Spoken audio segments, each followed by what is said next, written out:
Hello, good morning. कैसे हैं आप सभी? कक्षा 12 में हमारा टॉपिक चला जैव प्रौद्योगिकी के सिद्धांत। आज का जो टॉपिक है हमारा, इससे पहले मैंने आपको बात की थी जो बायोटेक्नोलॉजी होती है उसकी परिभाषा या उसके बारे में जानकारी दी थी कि हम उस टेक्नोलॉजी का कैसे प्रयोग करते हैं, पहले कैसे किस तरह से किया करते थे और आज की डेट में किस तरह से करते हैं। ठीक है, तो परिवर्तन, समय के साथ परिवर्तन आ जाता है टेक्नोलॉजी में, तकनीकी में, तो वही हमारा क्या कहलाता है, जैव प्रौद्योगिकी कहलाता है। आज की डेट में हम किस चीज़ को यूज कर रहे हैं और पहले हम किस चीज़ को यूज किया करते थे, तरीका वही है लेकिन बस साधन बदल गए हैं। देखिएगा, तो आज का जो हमारा सिद्धांत है जैव प्रौद्योगिकी के बारे में बात कर रहे हैं, सिद्धांत के बारे में, तो इसके दो सिद्धांत है। पहला है आनुवांशिक अभियांत्रिकी सिद्धांत, जो फर्स्ट है हमारा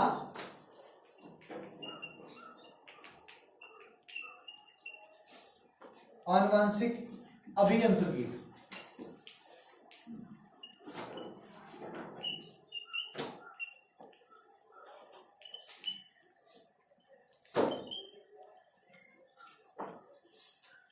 आनुवांशिकी अभियांत्रिकी सिद्धांत या बोलते हैं जेनेटिक इंजीनियरिंग।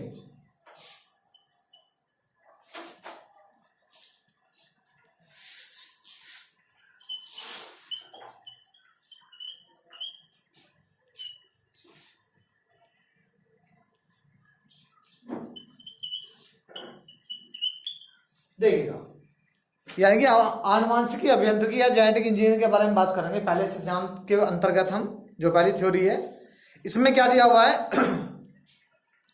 आनुवांशिकी अभियांत्रिकी का जो जनक है वो पॉल बर्ग को कहा जाता है। इसके जो फादर्स हैं वो पॉल बर्ग, किसको कहा जाता है, पॉल बर्ग को कहा जाता है। जीवों में वांछित लक्षण प्रारंभ करने के लिए, जो जीव होते हैं उनमें वांछित लक्षण यानी कि प्रारूप प्राप्त करने के लिए आनुवांशिक पदार्थ, जीन या डीएनए खंड, आनुवांशिक पदार्थ का मतलब क्या होता है, आनुवांशिक पदार्थ डीएनए होता है, आपको पता होना चाहिए। पदार्थ जीन या डीएनए खंड को जोड़ने, हटाने या ठीक करने की आनुवांशिक अभियांत्रिकी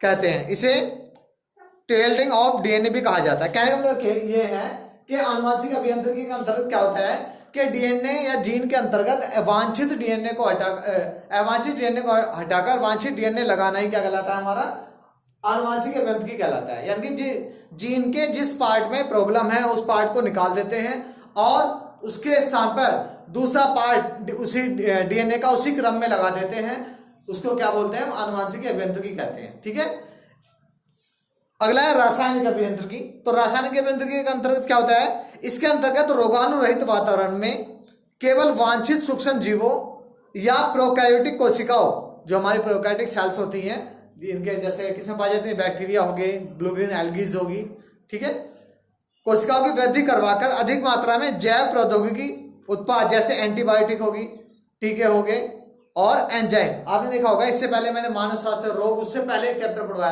पढ़ाया था, उसमें बहुत सारे डिजीज के बारे में बात की थी, बहुत सारे रोगों के बारे में बात की थी। तो उनकी जो एंटीबायोटिक थी, दवाइयाँ थी, वो या तो किसी बैक्टीरिया के द्वारा बन रही है या किसी विषाणु के द्वारा, या कोई भी डिजीज या किसी बैक्टीरिया के द्वारा हो रहा है या विषाणु के द्वारा हो रहा है। ठीक है, तो सबका अलग अलग कारण होता है, सबका अलग अलग एक रीजन होता है।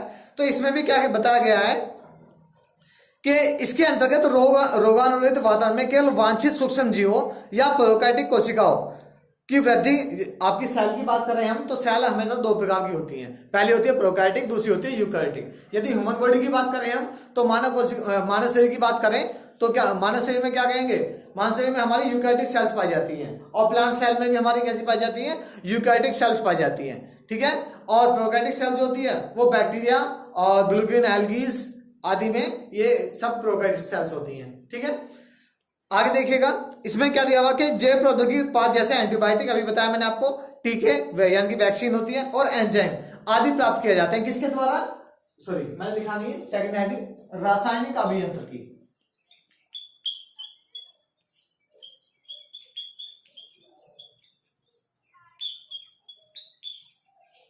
रासायनिक अभियांत्रिकी यानी कि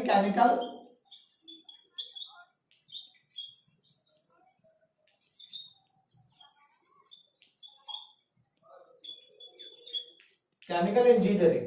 ठीक है, इसके अंतर्गत क्या होता है कि हमारे एंटीबायोटिक तैयार की जाती हैं, टीके तैयार किए जाते हैं, बहुत सारे एंजाइम तैयार किए जाते हैं जिस टेक्नोलॉजी के अंतर्गत तैयार किए जाते हैं वो हमारी कहलाती है आनुवांशिक अभियांत्रिकी यानी कि इंजीनियरिंग कहलाती है।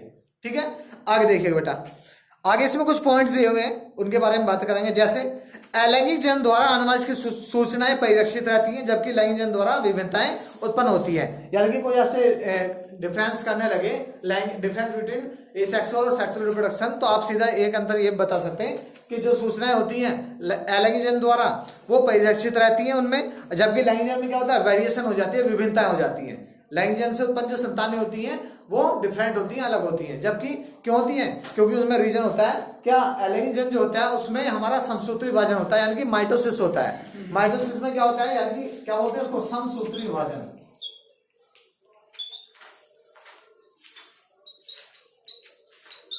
ठीक है, समसूत्री विभाजन में क्या होता है, सम मीन्स समान, सूत्र मीन्स जो धागे होते हैं या गुणसूत्र होते हैं, यानी कि विभाजन का मतलब डिवाइड करना, यानी कि गुणसूत्रों की जो संख्या होती है वो कैसी होती है, वो सेम बनी रहती है, बिल्कुल सेम।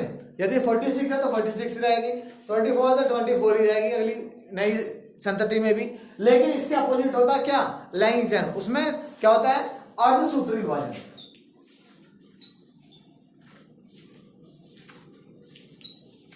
अर्धसूत्री विभाजन होता है जिसके क्या बोलते हैं, मियोसिस। इसमें क्या होता है, जैसे कि नाम से पता लग रहा है आपको, अर्ध, अर्ध का मतलब हाफ यानी कि आधा। इसमें गुणसूत्रों की संख्या कैसी हो जाती है, आधी हो जाती है। आधे गुणसूत्र माता से मिलते हैं, आधे गुणसूत्र पिता से मिलते हैं, यानी कि नर के गुणसूत्र भी आते हैं और मादा के गुणसूत्र भी आते हैं, तभी उनमें वेरिएशन होती है, तभी उनमें विभिन्नता होती है। अगला पॉइंट दे रखा है, परंपरागत संकरण द्वारा वांछित जीनों के साथ अवांछित जीनों का भी समावेश हो जाता है, जबकि आनुवांशिक अभियांत्रिकी के द्वारा केवल वांछित जीन या जीनों का ही समावेश होता है। कहने का मतलब जो परंपरागत संकरण होता है उनमें अवांछित जीन भी प्रविष्ट हो जाते हैं, जबकि किसमें हमारे किसमें कौन सी जीन इसकी बात कर रहे हैं हम, इसमें आनुवांशिक अभियांत्रिकी की बात कर रहे हैं, इस वाले यानी कि जेनेटिक इंजीनियर की बात कर रहे हैं। इसमें वही जीन समाविष्ट होगा जिसकी हमारी इच्छा होगी, यानी कि जिस जीन को हम लगाएंगे डीएनए में वही जीन प्रविष्ट होगा, अदर भाग से कोई भी जीन नहीं ऐड होगा उसमें, क्योंकि ये हमारी इच्छा के अनुसार हो रहा है। आगे या इसको हम आर्टिफिशियल भी बोल सकते हैं, कृत्रिम अभियांत्रिकी, यानी कि क्योंकि हमारे द्वारा हो रही है या मनुष्य के द्वारा हो रही है। ठीक है, अगला पॉइंट दे रखा है, समावेशित स्थानांतरित विजातीय डीएनए, यानी कि जो फ्लोइजन जीन होता है, डीएनए खंड या जीन ग्राही गुणसूत्र से जुड़कर उसका एक हिस्सा बन जाता है। सपोज करा, फॉर एग्जांपल दूं मैं आपको, देखिएगा ये सपोज करा एक सेल है हमारी, एक सेल का पार्ट है, ये इसके सेगमेंट है, यहां से यहां तक इसके जीन में कोई प्रॉब्लम है, डीएनए के पार्ट में, सपोज करा इस पार्ट में कोई प्रॉब्लम है, यहां से यहां तक। ठीक है, तो हम क्या करेंगे, इस पार्ट को कट करके यहां से निकाल देंगे। ठीक है, यहां से हमने इस पार्ट को निकाल दिया। अब डीएनए हमें इसी का इसी मैच का लगाना है, इसी जिसमें ये यानी कि बेसिस पाए जाते हो, तो हम क्या करेंगे, अपनी इच्छा अनुसार दूसरे डीएनए का यही पार्ट निकाल के इसको यहां पर प्रविष्ट कर देते, समाविष्ट कर देते, और जिसके बाद क्या हो जाता है, ये डीएनए यहीं पर ही परिष्कृत हो जाता है और यहीं पे डेवलपमेंट हो जाता है इसका। ठीक है, इसको बोलते हैं क्या, आनुवांशिकी अभियांत्रिकी के अंतर्गत। क्लियर, आगे दिया हुआ इसमें।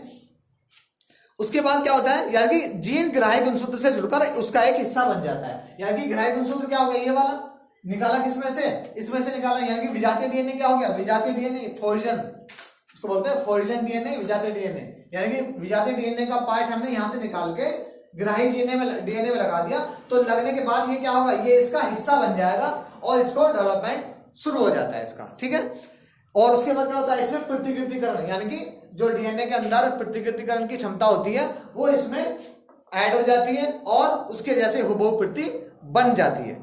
डीएनए की एक विशेषता होती है कि डीएनए के अंदर प्रतिकृतिकरण की क्षमता पाई जाती है, यानी कि हुबहू बिल्कुल उसी के समान प्रतिरूप बनाना।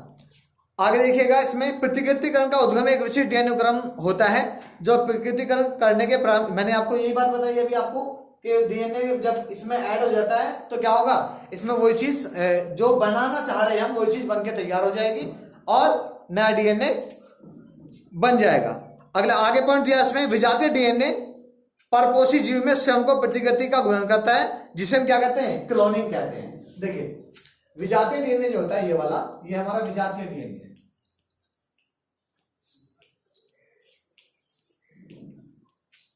विजातीय डीएनए क्या करता है, इसमें क्या करता है, यानी कि हूबहू इसका जब प्रतिरूप बना लेता है तो उसको क्या बोलते हैं, एक प्रकार से क्लोनिंग कर लेता है। क्लोनिंग का मतलब कि बिल्कुल हूबहू सेम उसी के जैसा, यानी कि उसी का प्रतिरूप होगा। ठीक है, तो ये था हमारा इसमें जैविक प्रौद्योगिकी के सिद्धांत और कौन कौन से आनुवांशिकी और अभियांत्रिकी सिद्धांत के बारे में। इसका एक मैं डायग्राम दिखा रहा हूं आपको, अभी आप वेट कीजिएगा। इसमें छोटा सा एक एग्जाम्पल है बुक में।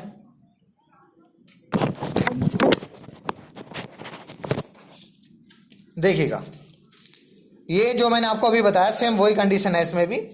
आप इसको देख सकते हैं डायग्राम को, मैं इसको सेंड कर दूंगा, कोई दिक्कत नहीं है, आप एक एक करके देख सकते हैं। देखो इसमें ये डीएनए ऐड किया है, इसमें ऐड होने के बाद में यानी कि हूबहू बहुत सारी प्रतिक्रिया बन जाते हैं, जिसको बोलते हैं रिकॉम्बिनेंट डीएनए। अगले वाले टॉपिक में भी यही वाली बातें करेंगे हम।